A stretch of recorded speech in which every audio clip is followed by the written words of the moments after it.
কন্যা রাশির জন্যে আসতে চলেছে মানে ভালো সময়। এই সপ্তাহে কন্যা রাশির জাতক জাতিকা যারা আছেন তাদের সময় কেমন যাবে। এই সময় কিন্তু আপনাদের শুধু শরীর স্বাস্থ্যই ভালো যাবে না, তার সঙ্গে কিন্তু সুখবরও আসতে চলেছে।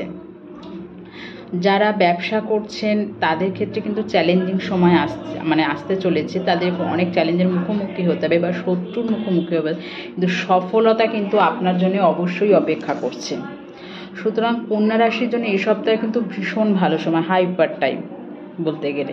কেননা হচ্ছে যে কোনো সফলতা আপনি অর্জন করতে পারবেন। আপনি বন্ধুবান্ধবের সময় কাটাতে পারবেন। বিভিন্ন রকম প্ল্যানিং চলবে, পিকনিক চলবে বা বাইরে ভ্রমণ চলবে। কেননা হচ্ছে বৃহস্পতি আপনার নবম রাশি মানে রাশির নবমে মানে অবস্থান করবে।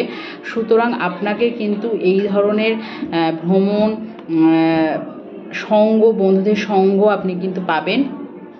এছাড়া যারা পড়াশোনা করছেন তাদের ক্ষেত্রে কিন্তু একটু মানে বিষয়টা একটু গুরুত্বপূর্ণ, এই কারণে কেন তাদের পড়াশোনায় মন বসবে না, বিভিন্ন রকমভাবে ডিস্টার্ব ক্রিয়েট হবে এবং পড়াশোনা তারা মন বসাতে পারবে না।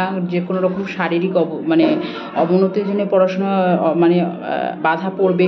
সুতরাং যারা পড়াশোনা করছে তাদের জন্য কিন্তু এটা সময়টা খুব একটা ভালো যাবে না, কিন্তু যারা কেরিয়ারে আছেন, যারা চাকরি করছেন বা যারা বিজনেস করছেন তাদের জন্য কিন্তু এটা খুব ভালো সময়। সুখবর আসতে চলেছে এবং সেই সুখবরটা আপনি সবার সাথে শেয়ারও করতে পারবেন।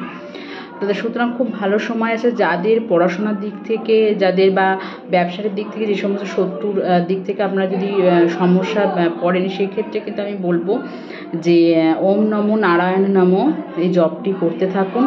দেখুন সময় খুব সুন্দর কাটবে এবং যে সমস্ত পরিস্থিতির মুখোমুখি আপনারা হবেন সেখান থেকেও কিন্তু বেরিয়ে আসবে।